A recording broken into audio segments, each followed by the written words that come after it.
सरकार गठन को लेकर जबरदस्त सियासी सरगर्मी देखने को मिल रही है और पल पल का हाल तस्वीरों की जुबानी लगातार आप तक हम पहुंचा रहे हैं। चुनावी नतीजों के बाद दिल्ली से लेकर उत्तर प्रदेश तक हलचल तेज है।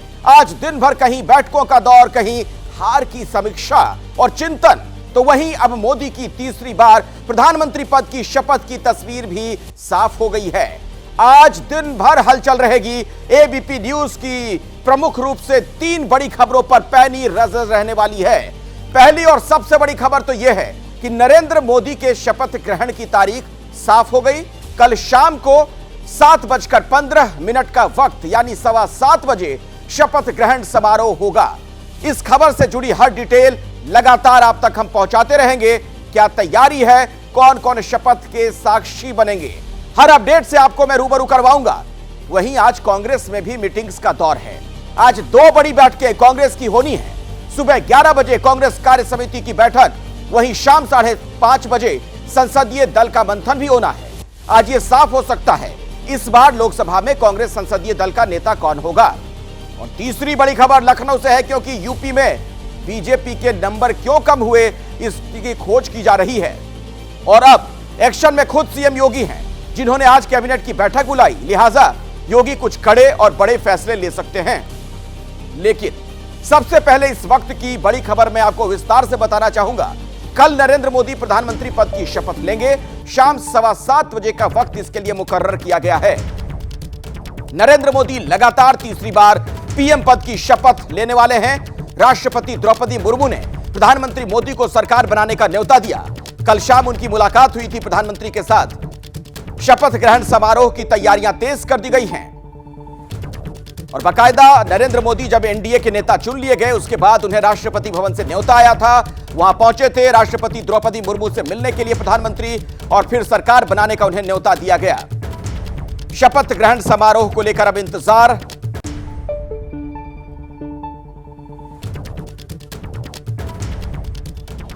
और इस बीच एक और बड़ी खबर दिल्ली से, शपथ ग्रहण को लेकर हाई अलर्ट पर दिल्ली। यह खबर आप तक हम पहुंचाएंगे, लेकिन कुछ आंकड़े आपके सामने में रखना चाहता हूं। मोदी की तीसरी कसम, तीसरी बार जो शपथ लेने जा रहे हैं, 9 जून शाम 7:15 बजे का वक्त कई देशों के राष्ट्र अध्यक्षों को न्योता भेजा गया है कि आप इस शपथ ग्रहण समारोह के साक्षी बने। 9 और 10 जून तक दिल्ली नो फ्लाइंग जोन घोषित कर दिया गया है, यानी ये सारी चीजें सुरक्षा के मद्देनजर की जा रही हैं। कई जगहों पर ड्रोन से निगरानी रखी जाएगी और 2500 यानी 2500 पुलिसकर्मी कार्यक्रम स्थल के आसपास तैनात रहेंगे, जो चप्पे चप्पे पर नजर रखेंगे, किसी तरह की कोई दिक्कत ना होने पाए, कोई बाधा उत्पन्न ना हो। इसी के मद्देनजर प्रशासन पूरी तरीके से अलर्ट है। आप देख रहे हैं किस तरीके के सुरक्षा इंतजाम किए जा रहे हैं। मोदी शपथ लेंगे और इस शपथ में कई देशों के राष्ट्राध्यक्ष भी पहुंच सकते हैं, इस तरीके की जानकारी है। और इसी के मद्देनजर आप देख रहे हैं ये तमाम इंतजाम किए गए हैं। बड़ी खबर मैं आप तक पहुंचा दूं, शपथ ग्रहण को लेकर हाई अलर्ट पर दिल्ली है। 9 और 10 जून दिल्ली नो फ्लाइंग जोन घोषित कर दिया गया है। कई जगहों पर बाकायदा ड्रोन से निगरानी की जाएगी। दिल्ली के बॉर्डर पर सुरक्षा बढ़ा दी गई है। कार्यक्रम स्थल के आसपास 2500 पुलिसकर्मी तैनात कर दिए गए हैं। और ये आप देख रहे हैं कुछ तस्वीरें भी सामने आ रही हैं, किस तरीके से सघन जांच पड़ताल जारी है, किसी तरीके की कोई दिक्कत ना हो, कोई बाधा उत्पन्न ना हो, इसी के मद्देनजर ये सारे इंतजामात। और चूंकि इस बार गठबंधन की सरकार है, तो आप देख सकते हैं बैठकों का दौर लगातार चल रहा है। मंत्रिमंडल गठन को लेकर जेपी नड्डा, जो कि बीजेपी के राष्ट्रीय अध्यक्ष हैं, उनके आवास पर बैठकें जारी हैं। और नड्डा के घर पर एनडीए की एक बड़ी बैठक हुई है। अभी की एक और ताजा जानकारी मैं आप तक पहुंचा दूं। मंत्रिमंडल गठन को लेकर वहां पर चर्चा हुई है। अमित शाह से लेकर राजनाथ सिंह यानी पूरी टॉप लीडरशिप वहां पर मौजूद। सीएम नीतीश कुमार से लेकर चंद्रबाबू नायडू भी इस बैठक का हिस्सा बने।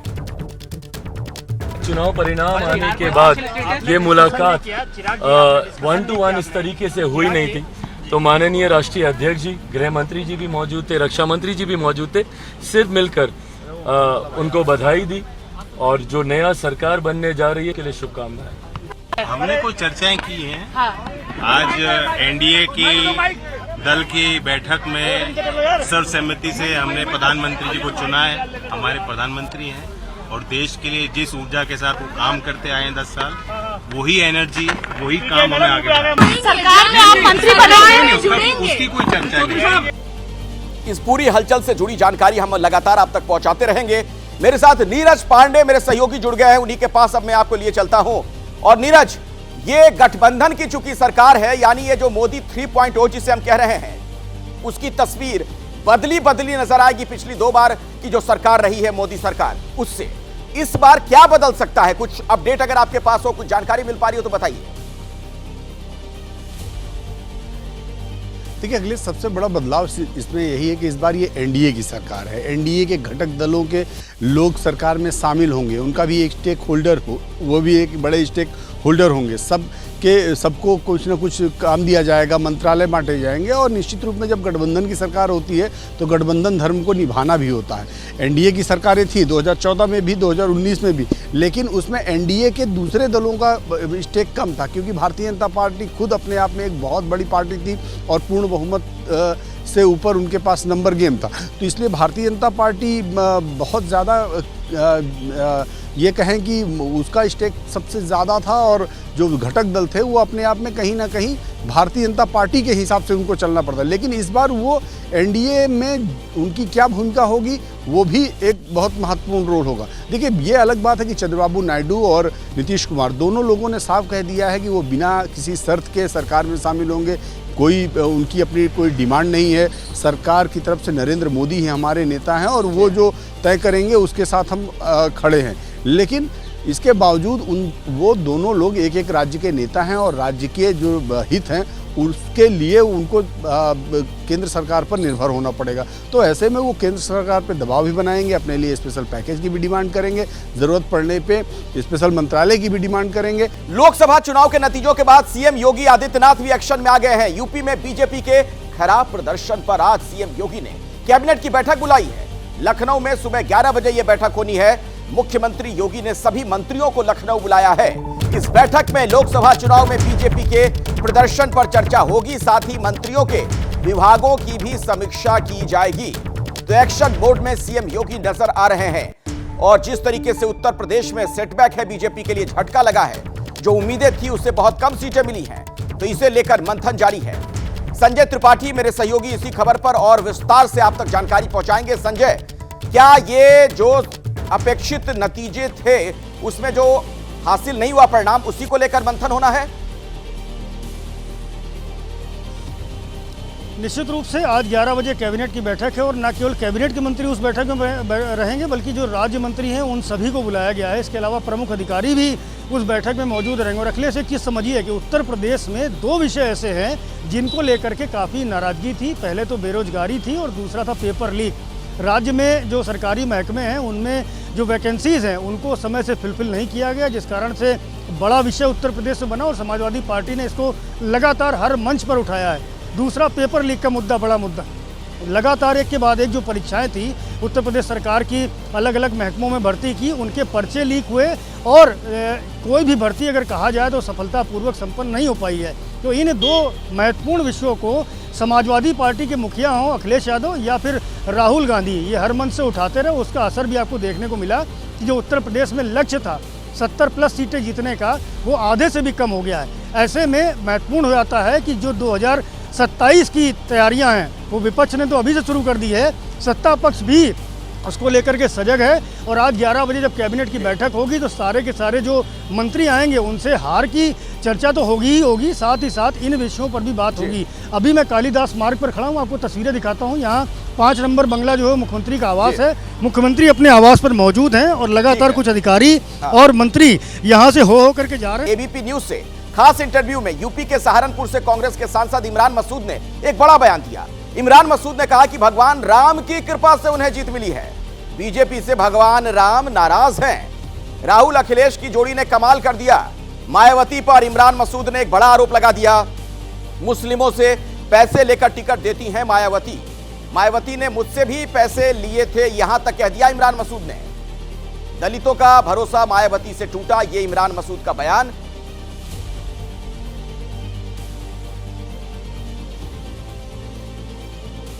इस बार लोकसभा चुनाव में इंडिया अलायंस ने एनडीए गठबंधन को कड़ी चुनौती दी। साथ ही कांग्रेस के लिए, जो कि मुख्य विपक्षी पार्टी है, खुशखबरी उत्तर प्रदेश से भी आई, जहां पर इंडिया अलायंस ने बड़ी कामयाबी हासिल की और कांग्रेस ने भी कुल 6 सांसद जिताने में कामयाब हुए। एक तरह से अपनी खोई हुई ज़मीन तलाशने की कोशिश कर रही है कांग्रेस पार्टी वहाँ पर। और हमारे साथ इस वक्त हमारे न्यूज़ रूम में एक्सक्लूसिवली बात करने के लिए उन 6 सांसदों में से एक बहुचर्चित सहारनपुर के सांसद, नए निर्वाचित सांसद इमरान मसूद साहब हैं। इंडिया अलायंस ऐसी परफॉर्मेंस करेगा, इतनी कड़ी चुनौती देगा, इसकी उम्मीद किसी ने की थी? आप लोगों को इस बात की इल्म था कि ऐसा हो सकेगा? लेकिन मुझे तो अंदाज़ा था। कैसे अंदाज़ा? मुझे अंदाज़ा था, मुझे लग रहा था क्योंकि जिस तरह का माहौल पूरे देश के अंदर बन रहा है और उत्तर प्रदेश के अंदर ख़ास तौर से लोग जिस तरह से बात कर रहे थे, तो मुझे लगता था कि 40 से ऊपर हम लोग जाएंगे। लेकिन जब ये बात हम चर्चा करते थे बैठकर, तो लोग मेरे से बात करते हुए सोचते थे कि जैसे मैं मजाक कर रहा हूँ। लेकिन मुझे अंदाज़ा था कि हम 40 से ऊपर जाएंगे, लेकिन इतना ऊपर चले जाएंगे, 40 को टच करेंगे, मतलब 35 और 40 के बीच में रहेंगे, 40 को टच करेंगे, लेकिन उससे ऊपर चले गए। देखिए, जब राम मंदिर की प्राण प्रतिष्ठा हुई वहाँ पर, तो ऐसा लगा लोगों को कि इस मुद्दे पर लोग निकल करके वोट डालेंगे, फ़ायदा बीजेपी को पहुँचेगा।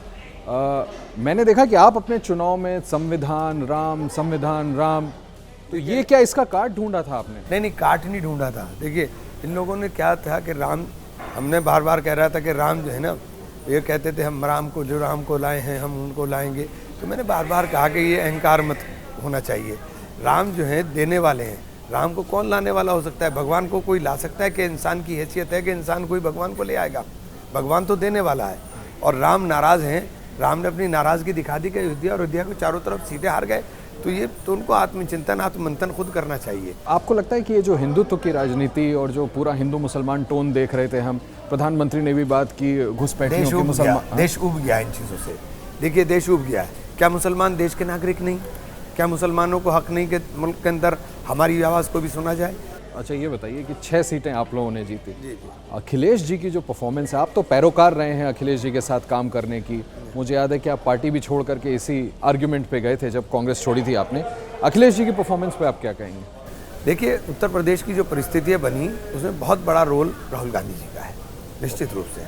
अखिलेश जी ने नो डाउट अपनी रणनीतिक कुशलता को दिखाने का काम किया, इसमें कोई दो राय नहीं है। लेकिन जो माहौल बना है वो पूरे देश के अंदर भारत जोड़ो यात्रा के बाद बना। भारत जोड़ो यात्रा में जो राहुल जी ने जिस तरह से मुद्दों को उठाने का काम किया, जिस तरह से राहुल गांधी जी बोलने का काम किया, उससे एक माहौल बन गया। अखिलेश जी ने उस सारे को सिस्टमाइज तरीके से, अपने रणनीतिक तरीके से, उनका टिकट डिस्ट्रीब्यूशन इतना लाजवाब रहा कि उन्होंने अयोध्या को चारों तरफ की सीटें जीत ली। वो केवल अखिलेश यादव की इंजीनियरिंग का कमाल है, इसमें कोई दो राय नहीं। मायावती जी के बारे में आपसे बात है, आपको क्या लगता है कि ये जो हाल हुआ है बीएसपी का, एक भी सांसद नहीं जिता सके, ये इमरान मसूद को क्या लगता है? आप उस पार्टी में रहे हैं, इसलिए आपकी राय जानना चाहता हूँ। देखिए, मैंने बहन जी से एक बात बोल दी थी और मैंने बहन जी को कहा था कि बहन जी हमें गठबंधन के अंदर जाना चाहिए। तो बहन जी ने मुझे पार्टी से बाहर कर दिया था। चिंतन और मंथन तो बहन जी को करना चाहिए। बहन जी दूसरों के सर के ऊपर फोड़ती रहती है। मुसलमान सबसे सॉफ्ट टारगेट रहता है उनका। फिर कहा है मुसलमानों से, देखिए मैं बता रहा हूँ, मुसलमानों से मैं खुलकर कह रहा हूँ, मुसलमानों से आप पैसा लेकर के टिकट दोगे, मैं उसका खुद भुक्तभोगी हूँ, इसलिए मुझे कोई मैं उससे ज्यादा कुछ नहीं कहूँगा, मैं खुद भुक्तभोगी। नहीं, एक बार क्लियर मेरा तो आप बड़ा आरोप लगा रहे हैं ना, मुसलमानों से पैसे लेकर टिकट देते हैं मायावती जी। सबसे आप निकाल तो दिया कल ही, जो मेरे खिलाफ चुनाव लड़ा था, उससे तो बेचारे को आपने एक दिन भी नहीं रोका, एक दिन पार्टी के बाहर कर दिया, कल पार्टी से बाहर कर दिया उसको, जो मेरे खिलाफ चुनाव लड़ा था। तो बहन जी ने जो खेल चलाया है, उन्होंने उस मिशन मूवमेंट का, जो बाबा साहब अम्बेडकर का मिशन मूवमेंट था, उसको खत्म कर दिया, उसने दम तोड़ दिया। आखिरी सवाल आपसे पूछना चाहता हूँ, 2014 का आपका वो बयान मोदी जी का, वो मोदी जी पर जो आपने दिया था, वो बात खैर बीत गई, मैं उस पर नहीं ड्वेल करना चाहता। आज इमरान मसूद क्या कहना चाहेंगे नरेंद्र मोदी के नेतृत्व पर, जो तीसरी बार उनको पूर्ण बहुमत नहीं मिला? नहीं, देखिए ये पूरी तरीके से हार है। इस बात के अंदर इतनी तो नैतिकता होनी चाहिए, इस हार को स्वीकार करें। आप 400 पार कर रहे थे, आप 250 पार नहीं हुए, तो ये तो हार है। हम लोग तो कोशिश कर रहे हैं। प्रधानमंत्री तो लेकिन वही बन रहे हैं। अब देखिए, देश के प्रधानमंत्री आप 99 पे हैं, वो 243 पे अभी भी हैं। देखिए, हम प्रधानमंत्री बन रहे हैं, हम उनका सम्मान या उनकी वो बात नहीं कर रहे, हम तो उनका सम्मान करेंगे। देश के प्रधानमंत्री हैं तो प्रधानमंत्री का सम्मान तो सभी करेंगे। लेकिन आपको लगता है कि उनको ये स्वीकार करना चाहिए? हाँ, जो आप कह रहे हैं। हाँ, तो क्यों नहीं? आप एक बात बताइए, इतना दम तो होना चाहिए ना। राहुल गांधी ने हमेशा स्वीकार किया ना। वो तो कह रहे हैं कि जीते वो लोग हैं, आप लोग बिना मतलब उछल रहे हैं। तो किसी चीज़, प्रधानमंत्री ने कहा, हम ये कह रहे हैं कि राहुल गांधी ने स्वीकार किया ना। हम आपकी जीत में भी उछल रहे हैं, तो आपको समझ में नहीं आ रहा। आपको भी तो स्वीकार करना चाहिए कि आप जीत कर भी हार गए। कांग्रेस सूत्रों के हवाले से हमें एक बड़ी जानकारी अभी मिल रही है। सोनिया गांधी फिर से संसदीय दल की नेता बनेंगी। सोनिया नए नेता प्रतिपक्ष का चुनाव करेंगी, यानी उन्हें इसके लिए अधिकृत किया जाएगा। कई नेता चाहते हैं कि राहुल बने नेता, ये भी नेता प्रतिपक्ष बने, ऐसा सूत्र हमें बता रहे हैं। जैनेंद्र हमारे साथ, हमारे सहयोगी इस बीच फोन लाइन पर जुड़ गए। तो जैनेंद्र, राहुल गांधी को लोकसभा में नेता प्रतिपक्ष बनाया जाएगा, ये बात साफ हो गई है? देखिए, इसकी मांग की जा रही है कांग्रेस के कई सांसदों के द्वारा कि राहुल गांधी इस बार नेता विपक्ष की कमान संभालें, यानी लोकसभा में कांग्रेस के नेता बने, कांग्रेस दल के। लेकिन उससे पहले अखिलेश, आज शाम कांग्रेस संसदीय दल की बैठक होनी है और उसमें सोनिया गांधी को कांग्रेस संसदीय दल का नेता चुना जाएगा। फिलहाल अभी भी सोनिया गांधी ही कांग्रेस संसदीय दल की नेता है। पिछले दिनों में वो राज्यसभा से चुनी गई है, तो उसकी एक औपचारिकता की जाएगी और इसके बाद सोनिया गांधी लोकसभा और राज्यसभा में जो कांग्रेस दल के नेता होंगे उनके नामों की घोषणा करेगी। राज्यसभा में कांग्रेस के नेता मल्लिकार्जुन खड़गे हैं जो नेता विपक्ष हैं। लोकसभा में राहुल गांधी को लेकर मांग उठ रही है। अगर राहुल इसके लिए राजी नहीं होते तो फिर केसी वेणुगोपाल, मनीष तिवारी, दीपेंद्र हुड्डा, गौरव गोगोई, ये ऐसे नाम है। ठीक है जैनेंद्र, इस पर नजर बनाकर रखिए।